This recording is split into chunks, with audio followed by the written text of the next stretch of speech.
Welcome back. Or if this is your first time here, thank you for joining us in the calmest moment of the day. Tonight, as the world slips into stillness, I'll take you to a place long, long ago. A tiny village from the medieval past, where there are no phones, no electric lights, only the silver moon drifting over thatched rooftops and the soft whisper of wind through the trees. Have you ever wondered, what did people eat back then? How did they sleep? What were their daily habits like, and how different were they from ours today? Tonight, let's open the door of time together and listen to the strange habits that once were. And as the story gently winds down, may sleep come to you, as softly as a feather. If you love these little journeys, don't forget to like and subscribe, so that each night you'll always have a warm place to come back to. Ready? Let's begin right now. Welcome to the rural countryside of 13th century Europe, where thatched rooftops sag gently under cold winds and dirt paths cracked with dried mud meander toward a quiet little village where life moves at such a slow pace that even time itself seems hesitant to pass. Mornings here do not begin with the chime of a phone. They begin with the crow of a rooster, echoing off the clay walls of cottages, mingling with the soft crackle of fire in the hearth and the faint tendrils of smoke drifting lazily through the air. Amidst this tapestry of scents, one aroma stands out most of all: the human body. A pungent, earthy fragrance, a blend of sweat, old wool, and something else. Something of time itself. In this world, bathing is not a daily ritual. It is a rare indulgence, even viewed by many as a potential threat. In this era, where religion holds more sway than science, people believe the skin is covered in tiny pores, gateways through which malevolent forces or bad airs can enter the body. And when one bathes in hot water, these pores open wide, inviting illness and misfortune to slip in unnoticed. Meanwhile, the dust and sweat that clings to the body day after day is seen not as filth, but as a natural shield, a protective layer against the dangers of the outside world. Some even fear that bathing might weaken one's vital energy, making them more prone to chills, fever, or worse, a slow, shivering death in the depths of a harsh winter.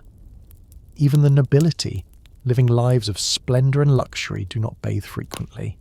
Yes, they may own large wooden tubs, with water heated by firewood and scented with herbs, sage, rosemary, or lavender, but such luxurious soaks are reserved for special occasions, before a wedding, on holy feast days, or when one's scent becomes undeniably noticeable. Preparing for such a bath is an ordeal in itself. Servants must rise early to boil the water, lay out clean linen towels, fetch precious oils from the east, and carefully monitor the temperature, lest their master or mistress fall ill from the slightest chill. Some noblemen and ladies bathe only a handful of times per year, yet are still considered the height of refinement and elegance, thanks to rich perfumes and thick layers of clothing that wrap the body like scented armour. For common folk, bathing is even more infrequent. They rely mostly on natural water sources, rivers, streams, village ponds, and only during the hot, sweltering days of summer. In the bitter cold of winter, splashing water over oneself is nothing short of torture. Most opt for the quick wipe method, a damp cloth brushed over the face, neck, hands, and feet in the morning, more to wake themselves up than to truly get clean. The more particular might use diluted apple cider vinegar to wipe down the body, both to mask odours and for its supposed antibacterial effects. But the idea of a full, proper bath, that's a rarity, something not even woven into the rhythm of daily life. So, are you starting to feel itchy just thinking about it? Today, most of us bathe once a day, some even twice, morning and evening. But now I ask you, how long could you go without a bath? A week? 3 days? Just one night? Something to ponder as you settle beneath clean sheets. In the early Middle Ages, public bathhouses once flourished in major cities such as Paris, London, and Bath. At first, these establishments were places for people to relax, cleanse their bodies, and connect with their communities. A typical bathhouse would feature hot water baths, steam rooms, and rest areas where patrons could sip wine. People might spend hours there, chatting, massaging their limbs, and enjoying the soothing melodies of musicians playing in the courtyards. But over time, the purpose of these bathhouses began to change. They slowly transformed into places associated with questionable morality, especially due to unofficial liaisons between men and women. The practice of mixed gender bathing raised serious concerns for the church, which saw such intimacy as dangerous to spiritual purity. As a result, over the following centuries, public bathhouses were either shut down or placed under strict surveillance by local ecclesiastical authorities. Without communal baths, people returned to domestic hygiene practices, symbolic more than sanitary. Some believed that simply wiping the body with a cloth soaked in herbal water was enough to maintain health. Others washed their faces with early morning dew to preserve a youthful complexion. In summer, village children were often let loose to play in the open and left to let the rain do the rest. They called it God's bath. Rainwater believed to be pure, blessed, and able to drive away evil spirits. In times of scarcity, the very concept of cleanliness became flexible. When one's clothes became too filthy to wear, they didn't wash them. They simply added another layer. The outer garments would hide the inner ones already steeped in sweat and dirt. And in a society where everyone smelled more or less the same, there was no shame in it. That's right. And if you concentrate hard enough, you might just catch a whiff of it in the air right now. Just like bathing, washing clothes was not a frequent event either. Most people owned only 1 or 2 sets of clothing. Made from wool, flax, or coarse linen, these fabrics absorbed sweat poorly, mildewed easily, and became very heavy when wet. Laundry was physically demanding, wasted precious water, and in winter was practically impossible. Garments would be stockpiled for weeks, sometimes even months before a communal wash took place. Clothes were beaten against stones, soaked in ash water or alkaline lye with herbs, and finally hung on lines strung across the village. A visual celebration in its own right. Laundry day became a social gathering. Children ran and played under flapping tunics, and laughter filled the wind-swept air. From these habits, it's easy to understand why body odour was not taboo, but simply a fact of life. No one paid much attention to how someone else smelled, because frankly, everyone was giving off their own bouquet. In fact, many historical accounts describe grand events in castles, where knights and noble ladies sat side by side beneath layers of cloaks, headscarves, furs, and a gentle warmth of collective sweat beneath it all. It was a world where scent was not rejected, but rather accepted as part of daily existence. And yet, to be fair, even in the absence of medical knowledge, many medieval people made efforts to maintain hygiene in their own ways. They used natural aromatics to mask odours, from sachets of dried flowers tucked inside their clothes to herbal-infused head coverings. The nobility favoured rich, imported perfumes from Venice or Cairo, strong and expensive, designed to veil the truth hidden beneath silk and brocade. Peasants, meanwhile, turned to simpler solutions, boiling mint or thyme leaves, or, in most cases, simply doing nothing at all. Bathing wasn't part of a schedule. It was an event. There were no routines of morning showers, evening baths, or shampoo twice a week. Instead, this was a world of unwashed linen undergarments, of head coverings to hide greasy hair, and of a kind of peace that came hand in hand, with a peculiar scent.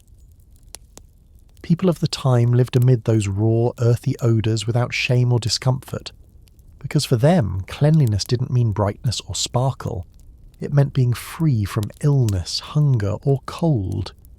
You suddenly feel a new appreciation for the comforting scent of fabric softener on your blanket, for the freshness of clothes washed just yesterday.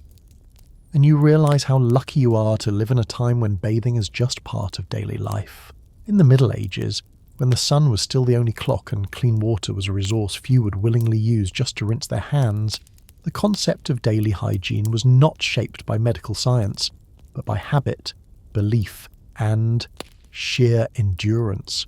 It was a world where muddy hands were a badge of hard work, where garlicky breath wasn't shameful, and where relieving oneself didn't necessarily involve a private room with a closing door. A medieval morning did not begin with face washing or gargling, but more often with a swig of weak beer instead of drinking water, followed by a few cold drops from a wooden bucket splashed lightly on the face. Those with more refined habits might dip a cloth in herbal water and wipe their forehead and neck. Toothbrushing, if it happened at all, was nothing like the toothbrush and toothpaste image we know today. A soft twig, often from sweet herbs like basil, mint or oak bark, would be chewed at the tip until frayed, then used to scrub the teeth. As for toothpaste, it might be made of wood ash, coarse salt or ground eggshell powder, abrasive, bitter, and sometimes more likely to loosen your teeth than preserve them. People in the Middle Ages didn't brush their teeth daily. Yes, you heard that right. There was no clear dental routine, yet many still valued pleasant breath and a naturally fresh smile. To improve oral odour, they chewed fennel seeds, cloves, or mint leaves.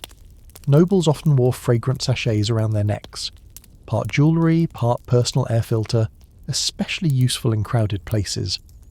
Body deodorizing was an art, mastered with anything but bathing.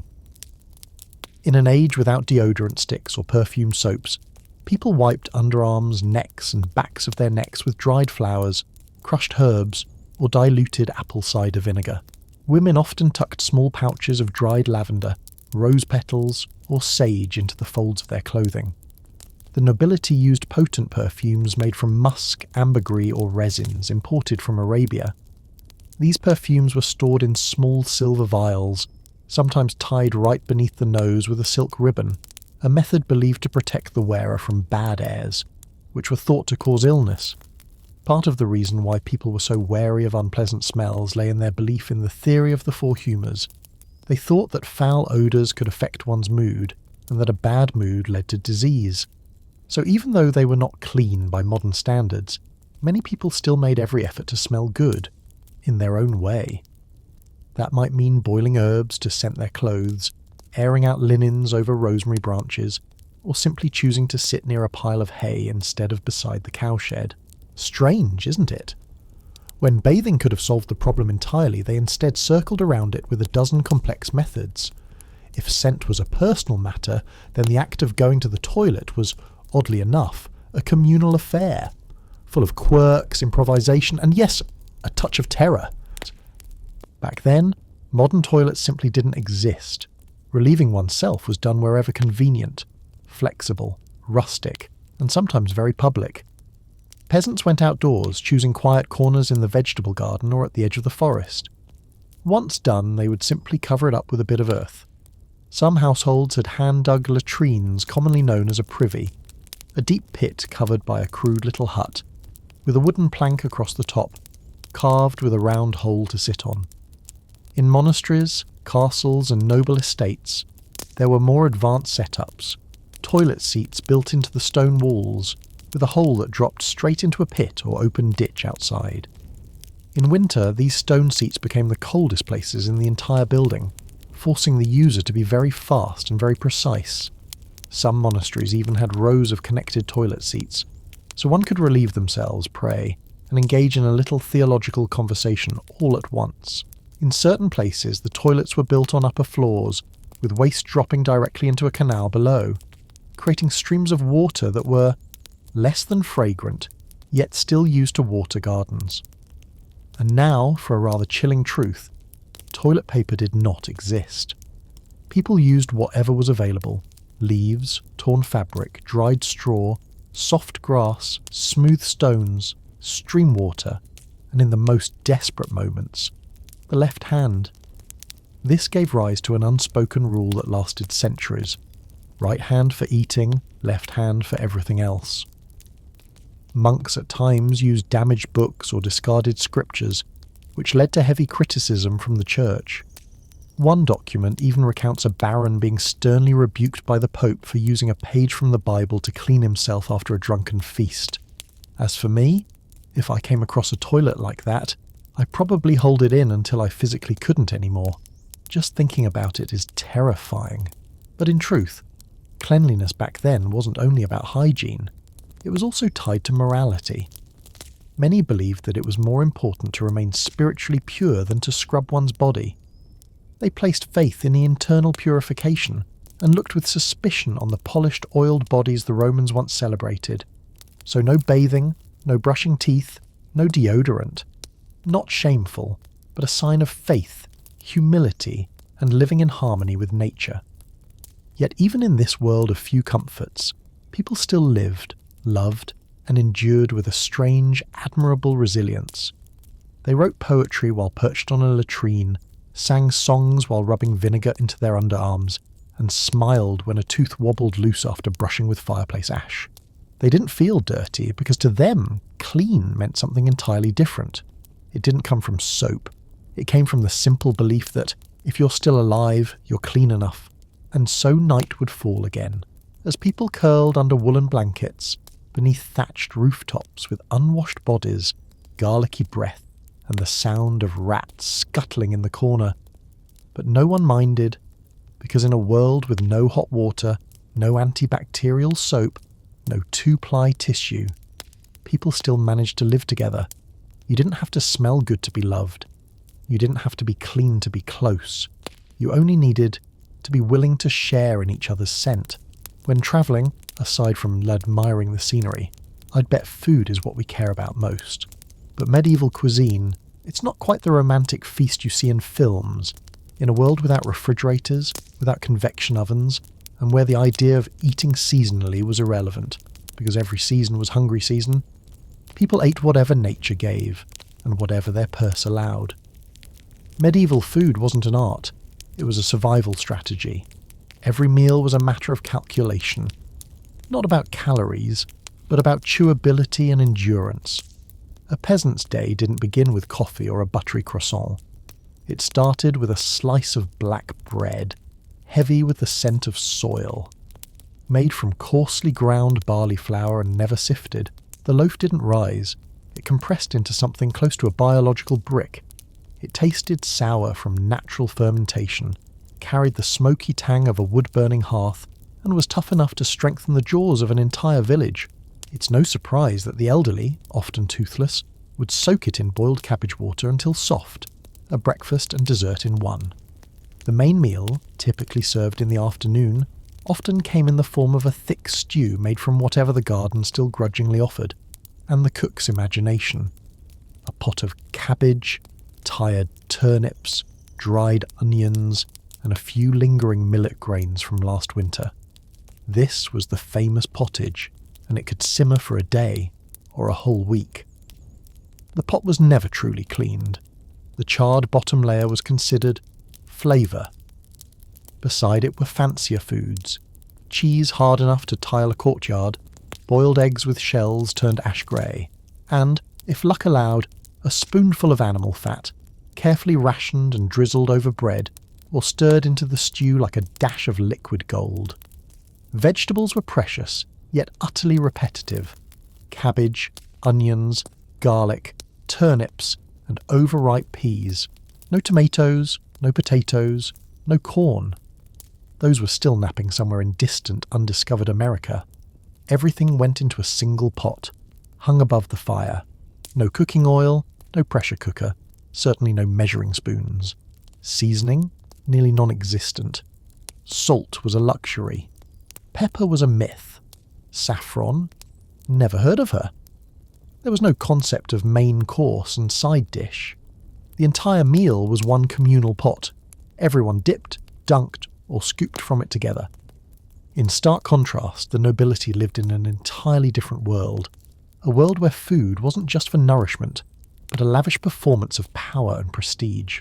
Every banquet in a castle was a grand theatrical production, where rare meats like venison, pheasant, peacock, or even swan were served in elaborately staged forms. Perhaps a roast piglet wearing a crown, or a grilled fish with roses tucked into its gills. It wasn't just a meal. It was a feast of fantasy, a gastronomic play that could last for hours. Spices were the most visible sign of status. Pepper, cinnamon, cloves, turmeric, saffron, all imported from far-off lands, so costly that a single pinch could make a cook's hands tremble.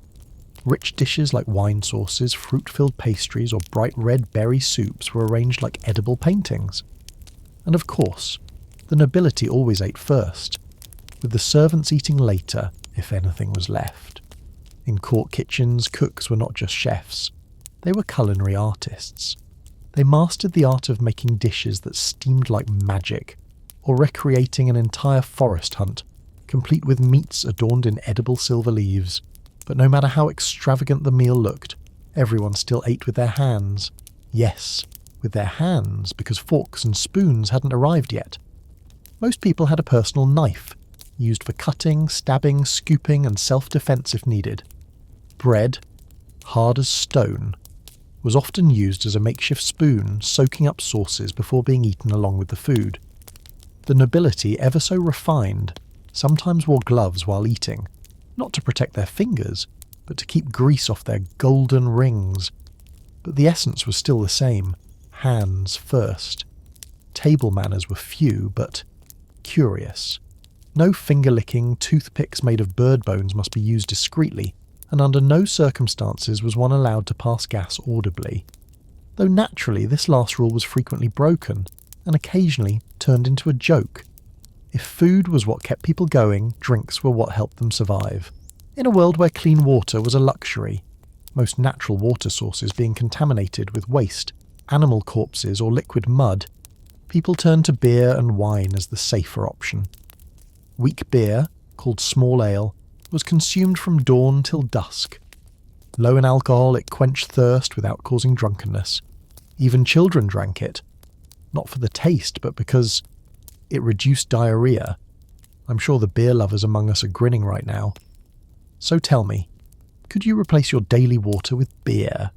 You might suddenly find your glass of filtered water deliciously divine. The wealthier folks had access to cider, grape wine, and on festive days perhaps a taste of mead. A honey wine as sweet and fragrant as a June afternoon. Water, if it was ever around, was for cooking, laundry or bathing during exceptionally long winters. No one dared drink unboiled spring water unless they wanted a first-hand experience of death. Whether rich or poor, festivals were one of the few times everyone could eat their fill. Royal banquets could last 6 hours, complete with music, acrobatics, comedy and magic tricks. Each course presented as its own mini-performance. Some dishes weren't even meant to be eaten, like a swan covered in gold leaf, or a stuffed fish with a candle flickering from its mouth. In contrast, villagers held simple but joyful festivals. Everyone brought what they had: bread, meat, vegetables, wine. They held sausage-eating contests, told naughty tales, and danced around the fire. The feast didn't end with fireworks, but with a chorus of snores under the oak tree. The rhythm of food and life back then was strangely simple, only 2 meals a day. A late morning meal, around 10 a.m, consisted of some bread and ale.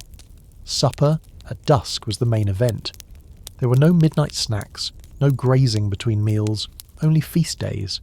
And before each meal they clasped their hands in prayer. Not out of habit, but out of genuine gratitude for simply having something to eat.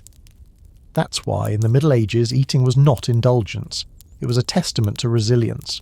Amid ashes and wood smoke, dried turnips and bread harder than stone, people still shared warmth, laughter, and above all thankfulness. For a full meal, no matter how humble, was something sacred. And then, suddenly, you feel a pang of guilt, remembering how much food was left over at dinner tonight, and how you had planned to toss it. You decide from tomorrow on to cook just enough, to waste less, to honour every bite, and to be content with what you have. People say a full belly makes heavy eyelids. So now that we've eaten, let's talk about sleep. But unlike us, well, unless you're one of those nocturnal creatures who go to bed at dawn, people in the Middle Ages didn't drift off for a single unbroken night's sleep from 10 p.m. to 6 a.m. In fact, did you know that medieval people had a completely different way of sleeping? When night fell over the medieval countryside, there were no glowing phone screens, no late-night TV chatter, and no alarm clocks to remind anyone to go to bed. Everything gradually fell silent, leaving only the crackling of the fire and the wind slipping through warped wooden shutters. In that world, sleep wasn't a lifestyle choice. It was part of the universe's rhythm, slow, cold, and sometimes filled with snoring. People back then lived by the sun. There were no electric lights, no neon signs, and candles were more precious than a decent meal. They went to bed early, not because they were paragons of healthy living, but because it was simply too dark to do anything else. When the sun set, the world paused. Anyone stubborn enough to stay up late had to burn pig fat for light, and trust me, the smell wasn't exactly inspiring for late-night reading. But here's the twist. Their sleep wasn't one long stretch like ours. It happened in 2 segments, a pattern modern scholars now call segmented sleep. Medieval people typically began their first sleep around 8 or 9 p.m, after a humble dinner of dry bread and a spoonful of watery stew. They'd sleep deeply for a few hours, then wake up in the middle of the night, a time they called the watch, lasting from midnight until about 2 or 3 a.m. So what did they do during this eerie midnight wakefulness, in a cold wooden house, lit only by the pale moon and accompanied by the distant chewing of cows? Well, they prayed, they reflected, or did quiet chores like mending clothes, patching shoes, picking lice, or even, yes, making love, which, according to some beliefs, was more fruitful during this relaxed state of mind. Some told ghost stories, replayed memories of past sins, or daydreamed about that flooded field from last year.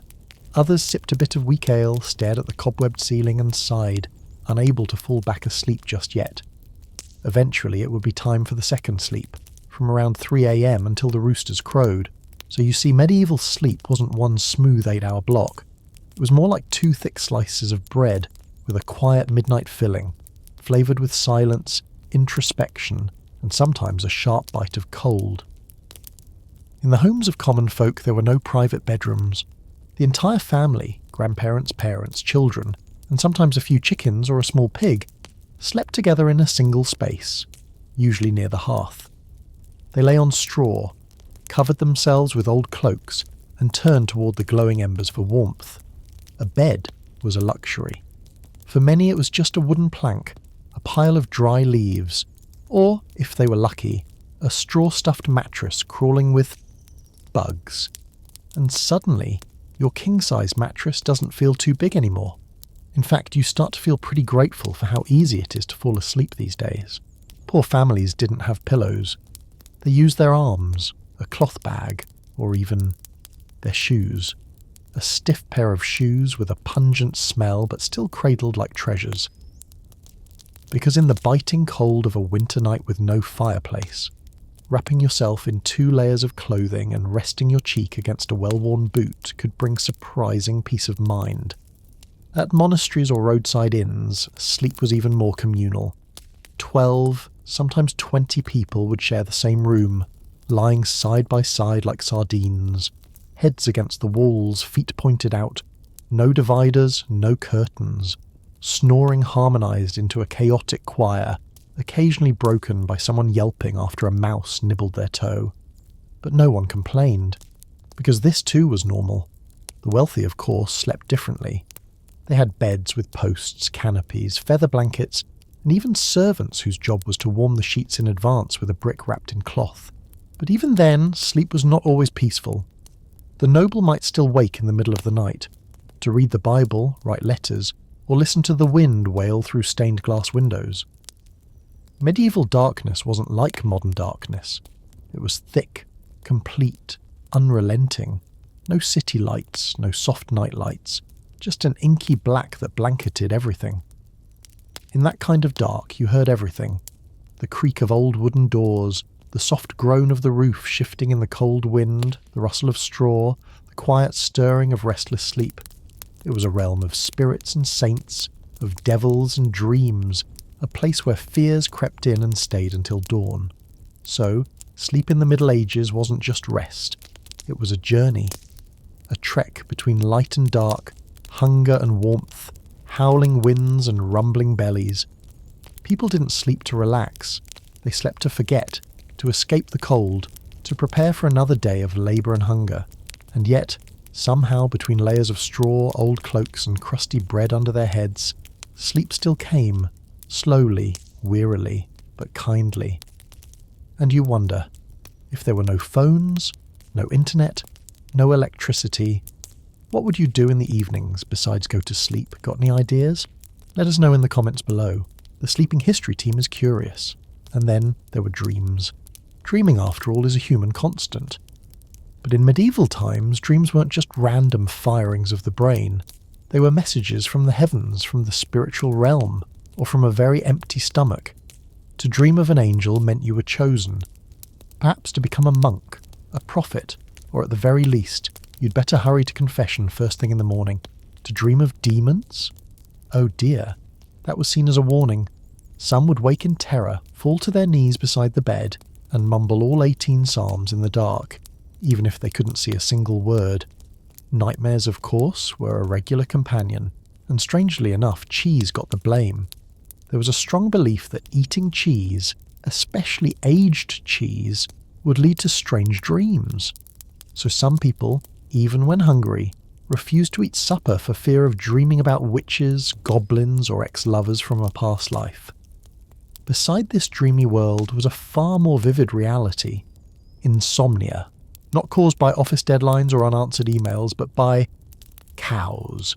Cows mooing, roosters crowing at the wrong hour, dogs howling at nothing, perhaps a ghost, or simply because they were bored, mice scurrying in the thatched roof, sometimes falling onto someone's face and then scampering off again, and of course snoring, not from one person, but a full orchestra.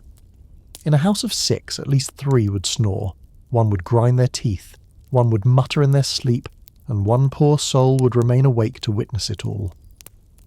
Medieval homes weren't soundproof. Walls were made of dirt, ceilings of creaky wood, windows covered with thick cloth. Every noise echoed like in a cave. And since the whole family shared a sleeping space, if one person tossed and turned, everyone else felt it too. Sometimes all it took was a cough, a shift in position, or a chicken hopping up onto the hearth to ruin a fragile patch of sleep, as delicate as ash on a dying ember. But beyond the clucking and creaking, deeper causes lurked behind sleepless nights. We call it stress now. Back then it was fear, of crop failure, of not having enough firewood for winter, of a cow giving birth to nothing, of a husband never returning from war, of a daughter being spirited away by goblins. In the darkness, when no voices spoke, these worries grew louder, whispering like hungry ghosts beside the ear. The fear of hunger was perhaps the most common one of all. Even after a dinner of watery cabbage gruel, bellies still growled, still longed for crusty pies, sizzling meats, or, at the very least, a single egg. People often dreamed of eating, only to wake up chewing, the corner of their tunic. The fear of death, of course, ran deepest. Living among plagues, wars, witches and tempests, no one was certain they'd wake up the next morning. A mild fever, a dry cough, an open wound, any of these could be signs that God was calling you home. So each night before sleep, people whispered a simple prayer: "Dear Lord, let me sleep, and let me wake again come morning." That was all they asked. And still they slept, despite the fears, despite the mice and the snoring and the cheese-induced visions. They slept because they had to. Because at dawn, when the rooster crowed again and frost clung to the straw, they had to rise, to go to the fields, to stir the hearth, to milk the cow, reap the wheat, bake the bread, and begin another day. Because sleep might not have been perfect, but life went on, steady, crooked, and just a little bit drowsy. So if you're a fashion lover, medieval clothing might just catch your eye. You might imagine seasonal styles, trendy silhouettes, a rainbow of fabrics. But the truth? Let's just say, reality wore a different outfit. In that world, clothes weren't about personality, creativity, or self-expression. No one dressed to make a statement, unless that statement was, "I'm legally allowed to wear purple." Clothing was a walking proclamation of your place in society. The poor dressed to block the wind, the rich dressed to make sure no one forgot they were rich, and forget those costume dramas with overflowing wardrobes. Most ordinary people had one single outfit. Yes, one. Worn day in, day out, from harvest to holy day to, well, burial. If they had a second set, it wasn't for changing into. It was for hoping they'd someday be invited to a festival worth changing for. As for fabrics, the poor lived wrapped in materials that were scratchy, stiff, and unkind. Literally and figuratively. Linen, hemp, and wool were common, thick, rough, and capable of rubbing your skin raw. And the colours? Think mud puddle chic, ashy grey, soggy brown, mouldy green. Not for fashion, but because dirt wouldn't show up so easily. Anyone wearing bright red or cheerful yellow was likely breaking sumptuary laws. Meanwhile, the nobility inhabited a completely different fashion realm, a world of silks, velvets, brocades that shimmered like daylight on a pond. Deep crimson signalled royalty. Emerald green was the new hot hue from Italy. Golden threads made people bow just walking by. And dressing up wasn't a solo affair. Putting on those layers required a small team, one to lace up the back, one to hold up the hair, and one to stand nearby, quietly waiting for it all to be over. If you strolled through a medieval village, you could tell at a glance who owned land, who worked it, and who had never touched dirt. Clothing didn't just cover the body, it defined your identity. Each social class had its own code of dress, and dressing above your station could get you fined, or worse, mocked at the alehouse. Peasants and serfs, bound to the soil, lived in tough and practical clothing. They wore long wool tunics, tied at the waist with strips of cloth to keep them out of the way during work. Short trousers that barely reached the knee, bare feet or wooden clogs, perfect for the journey from field to tavern. They wore their clothes until there was nothing left to patch, at which point a sack became the new outfit. Craftsmen and merchants had slightly more refined options. They needed to move around, negotiate, carve or sew, so their clothes were a bit neater. A hooded cap for surprise rain, a fabric pouch at the waist for knives, needles or copper coins. Still rough, still itchy, but dyed in softer tones like dull brown or dusty green. Enough to say, I'm no farmer, but let's not get carried away. And then there were the nobles and royals who dressed like they were heading to a ball, even if they were just going outside to squint at geese. Floor-length gowns swept the ground like royal carpets. Sleeves billowed like wings. Underneath was a silk undercoat, pretty and warm. Over that, a heavy embroidered cloak so rich it could blind a monk. On their heads, feathered hats. On their feet, silver-tipped shoes so impractical that passers-by gave them a wide berth. As for monks and clerics, they chose humility over flair. They wore long robes, brown, black or white, plain as porridge. No embroidery, no ribbons, and absolutely no purple. That colour was reserved for royalty. They carried no weapons, only crosses, and the melancholy gaze of someone who had left the world behind to pray on behalf of the whole village. Gender, too, shaped how one dressed. Medieval men typically wore rough linen shirts, tight-fitting hose, yes, like leggings, and short tunics over them. They topped it off with woolen caps and leather shoes, if they could afford it, or clunky wooden clogs if they couldn't. Hair was worn long. Beards grew as they pleased. There was no hairstyling. After all, combs weren't really a thing yet.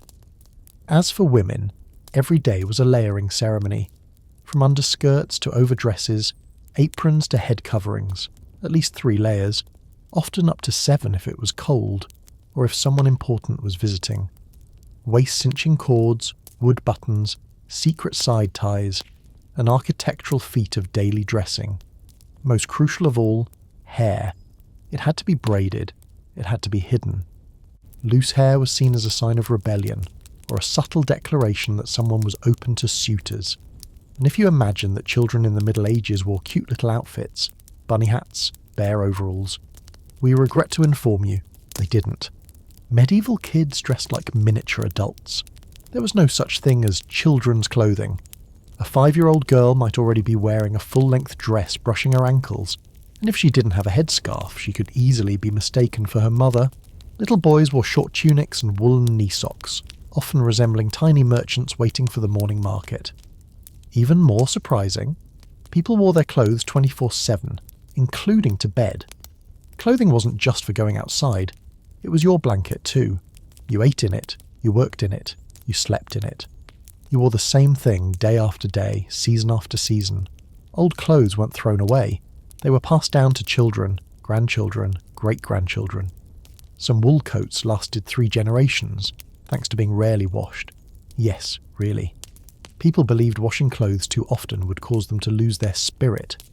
A winter coat could be seen as a protective charm, keeping your warmth, your soul, and your scent. So if you're a fashion lover, medieval dressing may not be your cup of ale. Clothes were for surviving cold winds, unless you were a noble, of course. But here, in the modern world, how about you? Are you a minimalist with a neat capsule wardrobe, or a full-blown fashionista, changing outfits like a runway model? Let us know in the comments. Sleeping History wants to hear from you. One more thing we all care deeply about: medicine. You're probably picturing hospitals, white coats, pharmacies on every corner. Think again. In the world of the Middle Ages, all roads led to the church, even if you were just having a nosebleed. Medicine wasn't simply about healing. It was a conversation between humans and God, and humans mostly guessed the answers. Illness was seen as divine punishment, a test of faith. A skilled healer wasn't just good with a knife. They also knew how to burn incense in the correct wind direction. The most prominent medical theory of the time centered around the four humours, a simple system that was anything but easy to understand. The body, it was believed, was governed by four fluids: blood, phlegm, yellow bile, and black bile. If you had a fever, it wasn't due to a virus. It meant your blood was overpowering the others. Feeling down for no reason? Too much black bile? Balance was everything, and all medical treatments aimed to adjust this inner mix, usually through methods that would make modern doctors faint. Bloodletting was the go-to cure for almost anything. A tiny cut or a leech placed just right could drain away the excess and hopefully the illness. Other methods included induced vomiting, purging, and herbal stomach flushes to drive out evil humours. Have a rash? That might be too much phlegm. Better steam your face with purple onions and a prayer. Medieval healers excelled at not knowing exactly what they were doing. Besides traditional practices, there was a treasure trove of folk remedies. Applying fresh cow dung to your forehead during a fever, spreading pine resin mixed with honey on wounds, or pressing a catfish head to your belly to cure a toothache. Honestly, reading the cures could give you symptoms worse than the disease. The medieval pharmacy was full of things you should never put in your body. Garlic, onions, tree roots, clay, pine tar, goat fat, and even human urine were used in unpredictable ways. Most prized of all was unicorn horn powder, believed to cure any poison. Just a pinch and you were safe from whatever questionable stew you'd just eaten. Other cures included ground human bone, virgin hair, altar dust, and holy water. Everything could be medicine, as long as you believed in it. Healers came in many forms: fortune-tellers with a knack for herbs, monks treating the sick in monasteries, which were often cleaner than castles, and royal physicians, men who spoke Latin, wore velvet cloaks, and wrote prescriptions in verse. But no matter the style, they all bled patients, all applied herbs, and all relied heavily on hope. And what about surgery? Not much. Dissecting the living was forbidden, because the body was considered sacred, home to the soul. Only executed criminals might be cut open, and only after death. Anatomy knowledge came from ancient Roman texts, illustrations, and guesswork. People believed the heart held the soul, the liver produced emotion, and the brain. It existed to cool the blood, like a biological radiator. No wonder curing a headache often meant placing cold rags on your forehead and singing hymns. And then came the plague. No terror gripped the medieval world like the Black Death, a mysterious force that killed millions in just a few years. They didn't know what bacteria was. Instead, they blamed bad stars, moral decay, or witches casting spells. Enter the plague doctor, a figure in a beaked mask, the tip stuffed with herbs to filter out evil vapours. In one hand, a stick, not to examine patients, but to keep them at arm's length. In monasteries and peasant homes, women gave birth in dark rooms with no doctor, no anaesthesia, only a midwife, a candle, and a prayer. Infant mortality was so high that babies were baptised immediately after birth, because there was no guarantee they'd live till morning. Mothers wore birthing charms around their bellies, crucifixes hung over doors, and everyone hoped desperately that this time God might be a little more merciful than the last. Childbirth in the Middle Ages was nothing short of perilous. With a medical system still in its infancy, no pun intended. Bringing life into the world was one of the most dangerous things a woman could do. There were no prenatal vitamins, no ultrasounds, no sterile delivery rooms, just candlelight, whispered prayers, and the trembling hands of a midwife. And you, reading this from the safety of the modern world, can't help but feel grateful to have been born in a time with hospitals, trained doctors, and pain relief. Mental illness was even more mysterious, more feared. Someone who had seizures, babbled nonsense, screamed into the night. They were rarely seen as someone needing help. More often, they were believed to be possessed, cursed, or touched by evil spirits. Families, terrified and helpless, might tie them up, lock them in cages, or bring them to a priest instead of a healer. There were no diagnoses, no therapy sessions, only fear, superstition, and isolation. And so, in such a world, simply surviving was a kind of miracle. When syringes didn't exist, when thermometers were objects of fantasy, when people treated coughs by hanging frog skin around their necks, making it past the age of 40 was something to be celebrated with a hymn. Yet even in that world of uncertainty and shadows, medieval medicine reflected something beautiful, the deep human desire to heal, to ease suffering. Whether through herbs, through prayers, or simply a warm bowl of broth placed beside a patient on a freezing winter night. Looking around at the rapid advancements of modern medicine, MRI machines, gene editing, robotic surgeries, you realise how fast the world is moving, how quickly everything evolves, and yet, one thing hasn't changed. Every generation adapts to the world it's born into. Just as those in the Middle Ages found ways to endure their times, we too continue to adapt, because adaptation is in our nature. Survival is not luck. It is the legacy of those who came before us, and the quiet strength that lives in all of us. Today, we still live in a world shaped by religion. Millions follow their faiths, with temples, churches, and mosques standing as symbols of enduring belief. But religion is far older than our modern cities and calendars. It has walked with humankind for thousands of years, and in the Middle Ages there was no belief more absolute than the belief in God. If there was one thing people in the Middle Ages trusted more than bread, it was the church. Religion wasn't just a personal matter, it was the air they breathed. Whether sleeping, eating, working, or dying, every moment of life was lit by the flickering torch of Christian faith. In a world without science, without electricity, without cold medicine, faith was what kept people standing through plagues, famines, and fear. The church was everywhere, not just physically but spiritually. It was the beating heart of every village, the one building that stood tall, stone against the storm. Its bell was the only clock people knew, ringing at dawn, at noon, at prayer times, at funerals, or simply to say, "Come confess." The church was school, town hall, wedding venue, refuge from snowstorms, and sometimes the only place with a little warmth in winter. People learned to read from the scriptures, heard sermons instead of news, and found hope beneath stained glass. But the Catholic Church was more than a place of prayer.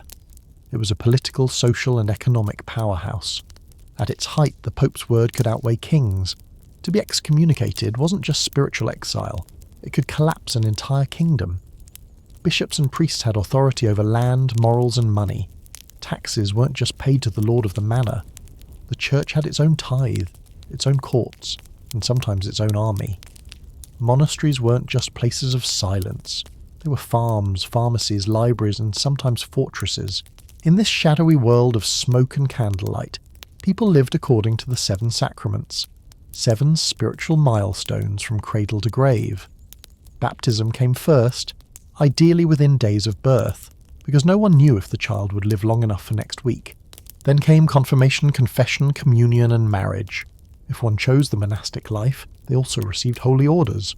And when the end drew near, whether you had sinned or lived like a saint, the priest would come with last rites, anointing your body so your soul would not wander lost on its journey to heaven. In the Middle Ages, people believed that every person had a guardian angel who followed them, and also a lurking demon that watched and waited. If you dreamed of light, it might be a heavenly message, but if you saw a dark figure with claws, It was best to wake up, sprinkle some holy water, and check your pillow. It was widely believed that demons could enter through wind, water, food, or even through the ear if you slept without covering your head. Many slept with a small crucifix under their pillow, wore a St. Benedict medal around their neck, and sprinkled salt around the bed to keep away nighttime terrors, both real and supernatural. Hell was not a metaphor. It was a place, with fire, demons with hooks and boiling cauldrons. If you strayed from the faith, lied, or failed to fast properly, you risked being dragged down after death. Purgatory, on the other hand, was like a waiting room for souls, where you were spiritually cleansed before being allowed into heaven. After a loved one died, families would pray constantly, light candles, and pay priests to perform masses on their behalf, hoping to shorten their time in purgatory. And heaven, that was the dream. A place without hunger, without sickness, without pain, where everything was perfect. If you think medieval people never travelled, think again. They had a form of spiritual tourism called pilgrimage. From distant lands, people journeyed to holy sites like Rome, Jerusalem, or Santiago de Compostela, seeking redemption, healing, or sometimes just a change of scenery. For those who couldn't afford to travel far, there were local relics: a bone from a saint, a splinter of the true cross, a few strands of holy hair. Someone touched a saint's cheekbone and claimed their toothache vanished. Another brushed a dusty altar cloth, and just like that, their pimples disappeared. Despite living in a world ruled by churches and scripture, folk belief still thrived. People feared forest spirits, goblins, werewolves, and witches. A procession of saints might be followed by a ritual of exorcism, with crosses drawn on doors and garlic tucked under tunics, just in case. Sin, for medieval minds, was no laughing matter. Confession was routine, sometimes down to every sideways glance you weren't supposed to make. Heresy, believing incorrectly, or not believing at all, was deadly serious. Some were punished by execution, burning at the stake, or gruesome interrogations that still haunt museum exhibits today. Most commoners, though, got less dramatic punishments. Reciting 30 prayers, fasting for 3 days, or wading barefoot through a freezing river by night to cleanse their souls. Religion in the Middle Ages was both a warm embrace and an invisible whip. It taught people to be kind, honest, and generous, but also planted fear of an eternal hell, where you might be hung upside down for stealing on a Friday. Still, for all its strictness, faith was the only source of hope in a cold and chaotic world. In an age without electricity, without medicine, without the internet, people still had the sound of church bells, a whispered prayer, and the quiet, enduring belief that even if they went to bed hungry tonight, they might still wake up one day in paradise. Today, love is a hot topic on social media. People fall in love freely, confess freely, marry freely. As long as both say yes, that's all it takes. But in a time when human rights were barely a whisper, love was a distant concept, more fantasy than fact. In the ever-present chill of medieval Europe, where candlelight was the brightest glow after the moon, and the scent of burnt bread mingled with unwashed wool, people still fell in love. But it wasn't love like today. No midnight texts, no Valentine's roses, no syrupy sweet nothings whispered into the wind. Love was a luxury, sometimes even unnecessary, because what really mattered was who you married, and how many acres and animals their family owned. Marriage, in most cases, wasn't the romantic result of starlit walks or fluttering hearts, but a calculated transaction, a long negotiation between two families, measured in silver, timber, barley, and status. Among the rich and powerful, children could be promised to each other before they even had teeth, when both families simply took a peek into the cradle and said, "That'll do." An ideal marriage was one that secured land, alliances, and peace. Love, optional. Nice if it showed up later. The age of marriage will make you pause. According to canon law, girls could marry at 12, boys at 14. Though it often happened later in practice, it wasn't rare for children to marry when they were still too short to reach their mother's shoulder. In poor families, daughters were married off early to reduce the number of mouths to feed. In noble circles, early marriage was the seal of political deals. Weddings range from simple blessings in front of a priest to week-long feasts with music, roast meat and barrels of wine. But no one wore white. White wasn't even a thing yet. The classic wedding dress wouldn't appear for a few more centuries. The bride simply wore her best dress, often reused from religious festivals, in rich colours like deep red or forest green, often hand-embroidered. The groom showed up looking sharp, and after the ceremony, there was no honeymoon. Most couples got straight to work, sowing crops, chopping wood, or preparing for winter. 12. The age when today's kids are still learning long division, still need reminders to brush their teeth, was, back then, the age of wives and husbands. And when you, in your late 20s, still hesitate about dating or marriage, well, they were likely already grandparents. A sigh drifts through the dark room. You lie in your king-sized bed, alone, warm, and overwhelmed by the contrast. Sex wasn't a public topic in the Middle Ages, but it was strictly controlled. According to church doctrine, sexual activity was only permitted within marriage, and only for one reason: to have children. Not for passion, not because you wanted to, just for procreation. The church even regulated the marital schedule. No intimacy on Sundays, on holy days, during Lent or other religious seasons. Historical records suggest that if a husband or wife refused their marital duty for too long, the other could sue in ecclesiastical court. In other words, lack of affection wasn't just sad, it was a spiritual offence. Yet romantic love wasn't entirely absent. Among nobles and scholars, the idea of idealised love flourished, in poems, ballads, and courtly legends. Knights swore loyalty to their perfect lady, usually someone else's wife, wrote sonnets, offered handkerchiefs, and never went further than that. It was a love without flesh, a thing of glances, sighs, and promises never meant to be kept. The era was filled with tragic love songs, lovers torn apart by social class, forced marriages, or simply early death from illness. Adultery was not taken lightly, especially for women. In a society where a family's honour depended on the virtue of its wives and mothers, an affair could lead to serious punishment. At best, fines, public penance. At worst, head shaved, imprisonment, or in extreme cases, public execution or being burned alive. Men, on the other hand, often got away with affairs, unless they made the grave mistake of cuckolding someone powerful. Then, suddenly, the law became much less forgiving. Marriage itself reflected the era's social hierarchy. Peasants and serfs married mainly out of necessity, to share work, raise children, and have someone tend the home while the other was in the fields. If love happened, it was often an afterthought, something that bloomed quietly over years of surviving under a thatched roof. Craftsmen and merchants sometimes had more freedom in choosing a spouse, but nobles, royalty, marriage was a matter of state, alliances, land expansion, dynastic power. Love was irrelevant. Owning the right castle was what mattered. As for clergy, love was redirected into devotion to God. They lived celibate lives, took vows of chastity, and gave their hearts entirely to the divine. However, that's the theory. In reality, it wasn't rare for priests or monks to father children, or become involved in romantic scandals, leaving the church with internal messes to clean up. Some monastic writings even hint at deep emotional bonds between same-sex clergy, something modern readers might interpret quite differently from medieval minds. In medieval marriage, communication wasn't exactly the strong suit. Couples didn't often talk about their feelings like we do today. Roles were clearly divided. The husband worked the fields, the wife stayed home, tended the children, and cooked.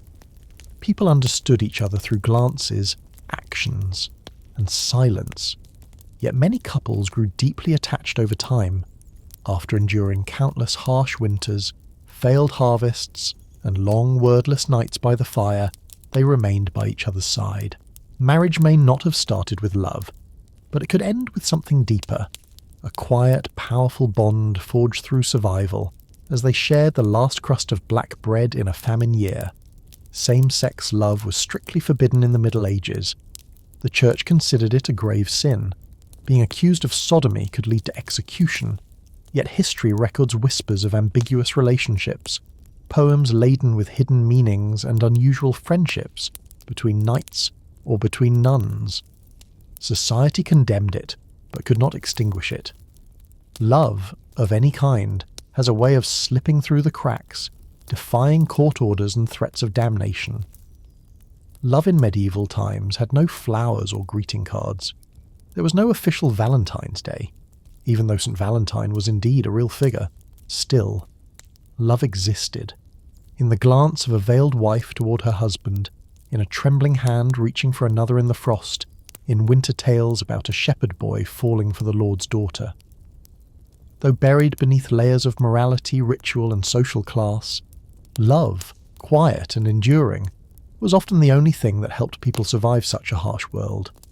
And sometimes love began simply, when a blacksmith handed a girl warm bread and refused her coin, when a man gave his wife the thicker part of the porridge, even though it was the best bite in the pot, when two people, not knowing what to say to each other, still chose to sleep on the same creaky wooden bed beneath a single wool blanket, breathing in unison inside a house without glass windows.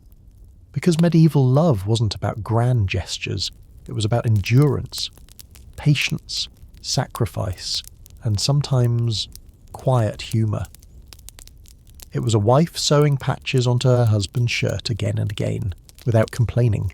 It was a husband learning the right time to stay silent. It was two people growing old together, losing their teeth, yet still trying to chew stale bread, side by side.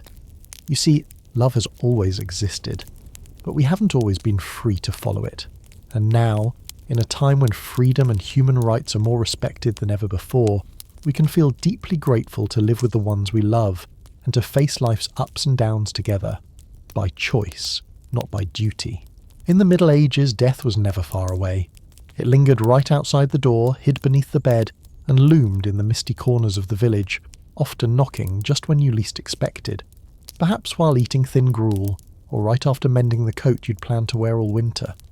The average lifespan hovered around 30 to 40 years, and most children never got to grow up. Plagues, wars, farm accidents, or even something as simple as a mild fever could easily send you home to God. So death wasn't seen as an end, but more like a long journey to some faraway world. And to ensure that journey went smoothly, medieval people had a funeral handbook so peculiar it might just make you gasp in disbelief. Once someone died, they had to be buried immediately. No embalming, no cold storage, just straight to the grave within 24 hours, the sooner the better. Except if you died on a full moon. Yes, because a full moon was thought to make the soul refuse to leave, choosing instead to wander the village aimlessly. To prevent this, people tied the dead's ankles with hemp rope or looped a red thread around their wrist, just in case the person decided to suddenly sit up and walk again.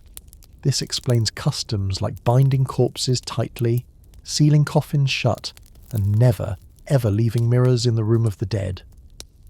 It was believed that souls could get trapped in the mirror and come peeking back through the glass the following night.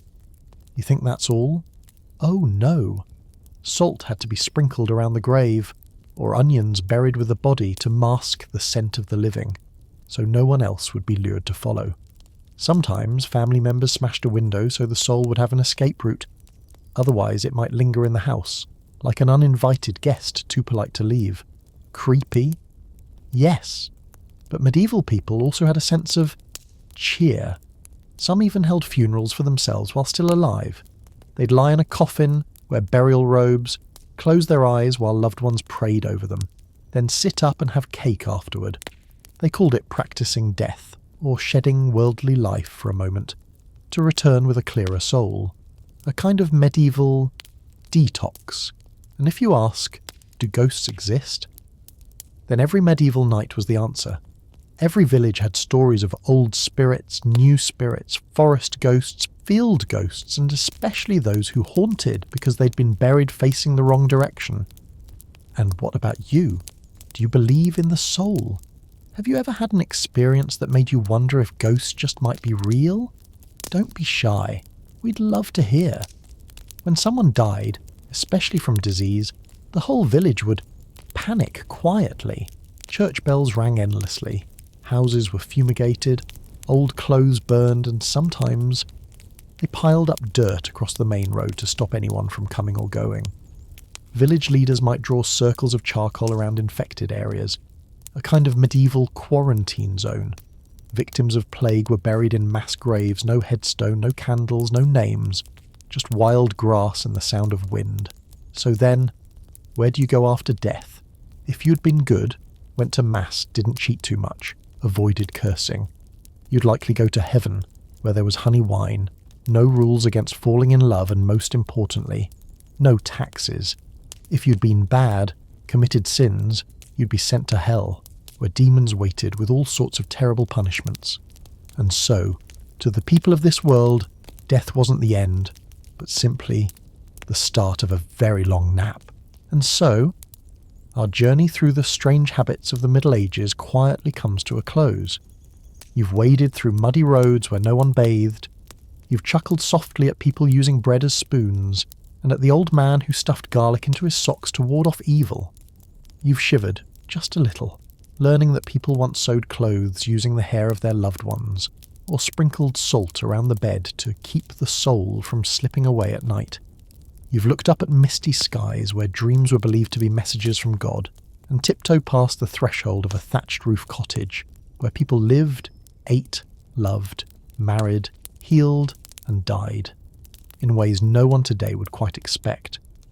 These habits, whether naive, harsh, or laugh out loud strange, were still part of the raw and tender memory of humanity. And in that wide-eyed innocence, there lies a quiet beauty. Humans have always tried to survive, even without electricity, without Wi-Fi, without toothpaste. Now you can let your eyes gently close as the sound of mice on the straw roof fades into silence, as the soft jingle of a blacksmith's belt knife melts into the scent of old cheese and distant firewood. Out there, the world may be lit by city lights, your bed may be warm and soft, but somewhere in your mind, there will always be a little thatched cottage, a flickering hearth, a faraway village in medieval Europe where life was odd, but filled with human warmth. Sleep well, and may your dreams be gentle tonight.